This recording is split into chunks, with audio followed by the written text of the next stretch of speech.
Hi, my name is Jeric Peter Avila, and currently I taking Values Education in PNU. So, sa VE18 ang pinaka na-realize ko or yung pinaka reflection ko is hindi pala basta-basta yung pagtuturo. Like, akala ko dati yung teaching is kung ano yung alam mo, parang ituturo mo lang siya, like mag-share ka lang ng mga knowledge mo, like magbibigay ka lang ng quiz or magbibigay ka lang ng mga PPT, PowerPoints, then discuss mo lang with explanation.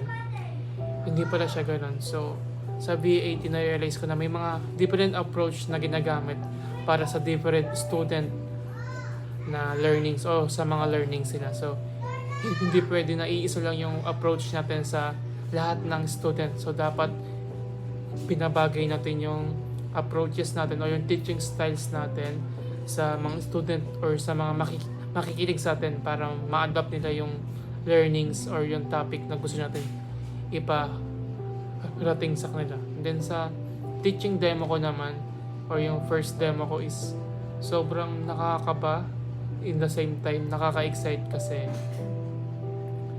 nagamit ko yung mga approach sa mismong demo, tsaka na-realize ko na pag ikaw yung teacher, ikaw yung director, o ikaw yung bahala mag-make ng flow, or ikaw yung mag-manage ng classroom. So, nasa iyo lahat ng knowledge at lahat ng students nakafocus sa'yo. So, dapat kung ano yung tinuturo mo, alam mo din. So, dapat yung approach mo is, alam mo mismo yung kung anong approach yung gagamitin mo para walang dead air, and kailangan yung topic or yung discussion is alam na alam mo para hindi ka maligaw or hindi mawala si teacher sa demo.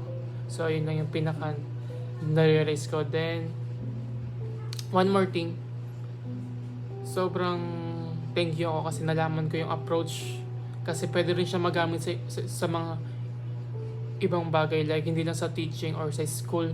Pwede rin siya magamit pag meron kang public speaking or pag meron kang small discussion like sa mga Bible study or sa mga organization or sa org natin. So, ayun yung pinaka takeaway ko sa VE 18.